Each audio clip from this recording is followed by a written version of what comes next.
जय हिंद दोस्तों, आप सभी का स्वागत है एक बार फिर से आपके अपने यूट्यूब चैनल यूनिक ज्ञान में।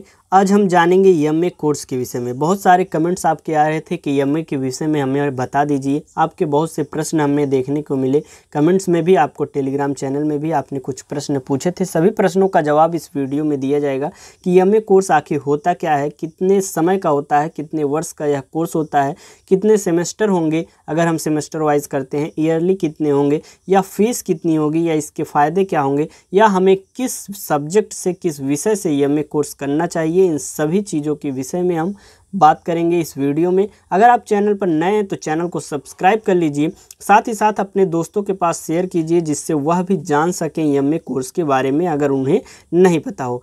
इस वीडियो के माध्यम से बहुत ही अच्छी जानकारी आपको प्राप्त होगी। तो चलिए देखते हैं एमए कोर्स के विषय में। सबसे पहली बात, एमए कोर्स होता है एक प्रकार का, एमए का फुल फॉर्म अगर हम जाने तो एमए का फुल फॉर्म होता है मास्टर ऑफ आर्ट्स।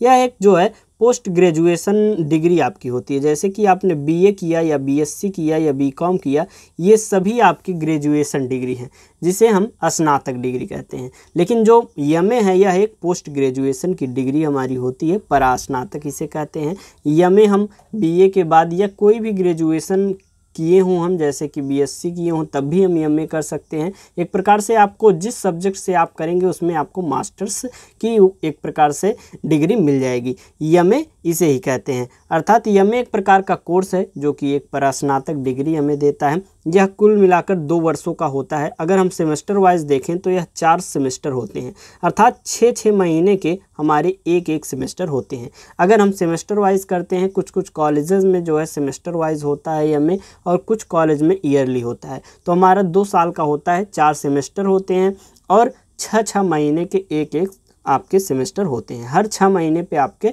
एग्ज़ाम होंगे। यह तो बात हो गई कि एमए कोर्स आखिर होता क्या है और इसकी डिग्री क्या मिलती है, हमें इसके करने से फ़ायदे क्या हैं, इसके विषय में हम आगे जानेंगे। इसके बाद हम जानेंगे कि हम कब एमए कर सकते हैं, इसकी एबिलिटी हमारी क्या होनी चाहिए, हमें क्या हम किए रहें तो हम यह एमए कोर्स कर सकते हैं। तो सबसे पहली बात, आप ग्रेजुएशन स्नातक जब किए रहेंगे तभी आप परास्नातक कर पाएंगे। तो हमने पहले ही बताया, स्नातक आप चाहे बीए किए रहें और चाहे बीएससी किए रहें, चाहे बीकॉम, आप एमए कर सकते हैं। अगली बात आती है कि फ़ीस कितनी होगी।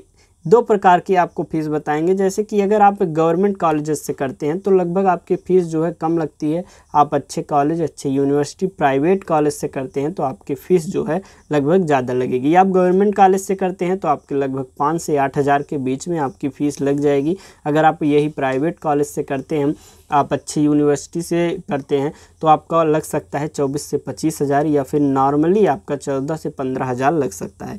तो यह हो गई, आपको इस बारे में यह पता चल गया कि एमए कोर्स जो है उसके करने से कितने साल का यह होता है, यह हम कब कर सकते हैं, हमारी एबिलिटी क्या रहेगी तो हम कर पाएंगे, और यह इसकी फ़ीस कितनी लगेगी यह भी हम जान चुके हैं। अब हम जानेंगे इसकी बेनिफिट क्या है, अर्थात एमए करने से हमें फ़ायदा क्या होगा। एमए करने से हमारा फ़ायदा होगा, अगर आप किसी भी कॉलेज में असिस्टेंट प्रोफेसर या प्रोफेसर बनना चाहेंगे यूजीसी, इसके एमए के बाद आप पीएचडी कर सकते हैं और आगे चल के आप असिस्टेंट प्रोफेसर या प्रोफेसर बन सकते हैं। एक प्रकार से एमए हमने बताया मास्टर्स आप कर लेंगे उस सब्जेक्ट में। अब सब्जेक्ट ये ज़रूरी नहीं है कि आप जिससे ग्रेजुएशन किए हों उसी से करें। आपका अगर रुचि अलग सब्जेक्ट से है, अगर आपका एक प्रकार से फोकस किसी अलग सब्जेक्ट पर है, आप किसी और सब्जेक्ट के प्रोफेसर बनना चाहें या टीचर बनना चाहें, यह जो भी आपका लक्ष्य उसको प्राप्त करना चाहें अलग एक विषय से, तो आप उस विषय से भी एमए मास्टर्स कर सकते हैं।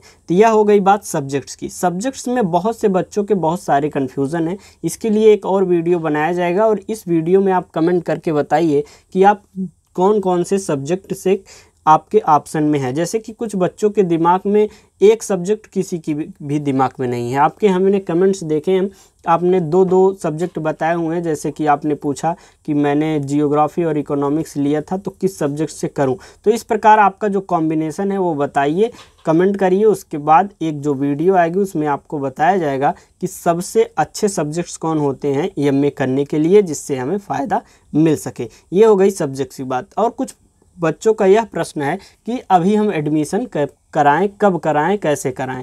तो आपके कुछ यूनिवर्सिटीज़ के, कुछ कॉलेजेस के रिज़ल्ट आ चुके हैं, वो एडमिशन करा सकते हैं। जिसके भी नहीं आए हैं वह थोड़ा वेट कर लें। उससे पहले आपको यहाँ पर सिलेबस प्रोवाइड करा दिया जाएगा और आप उस सिलेबस को देखिए और पढ़ाई स्टार्ट कर दीजिए। क्योंकि एडमिशन आपका लेट होगा तो भी चलेगा, लेकिन पढ़ाई अभी से किए रहेंगे तो सिलेबस आपका जो लंबा है वो अच्छे से कंप्लीट हो जाएगा। इसलिए आप सिलेबस अच्छे से जान लीजिए। आपके जो भी सब्जेक्ट्स हो पहले उसको तय कर लीजिए कि आप किस सब्जेक्ट से एमए करेंगे। उसके पश्चात उसका सिलेबस जान लीजिए और धीरे धीरे आपका फर्स्ट पेपर जो है, फर्स्ट सेमेस्टर का जो है, उसको आप पढ़ना शुरू कीजिए। जैसे कि आपका फर्स्ट सेमेस्टर जो होगा उसमें आपको 4 पेपर देने होंगे। इस प्रकार से अलग अलग सेमेस्टर्स में 4 पेपर, फिर सेकेंड ईयर में आपको 5 पेपर देने होंगे।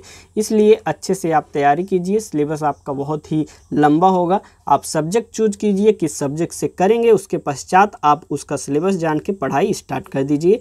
आपको किस सब्जेक्ट का सिलेबस चाहिए यह भी आप कमेंट करके हमें बता दीजिएगा, जिससे आपको जो सिलेबस है वह प्रोवाइड कराया जा सके। साथ ही साथ टेलीग्राम चैनल पर आपको भेज दिया जाएगा, वहां से आप नोट कर लीजिएगा और वीडियो के माध्यम से आप सिलेबस को समझ लीजिएगा। तो टेलीग्राम चैनल अवश्य ज्वाइन कीजिए और वीडियो को अपने दोस्तों के पास शेयर कीजिए, चैनल सब्सक्राइब कीजिए। धन्यवाद। मिलते हैं अगले वीडियो में। आप तब तक सभी अपने प्रश्न एमए के विषय में जो भी आपको पूछना हो आप कमेंट कर दीजिए, जिससे अगले वीडियो में आपके जो भी क्वेश्चंस है, क्वेरीज हैं, उसको आपको बताया जा सके। धन्यवाद।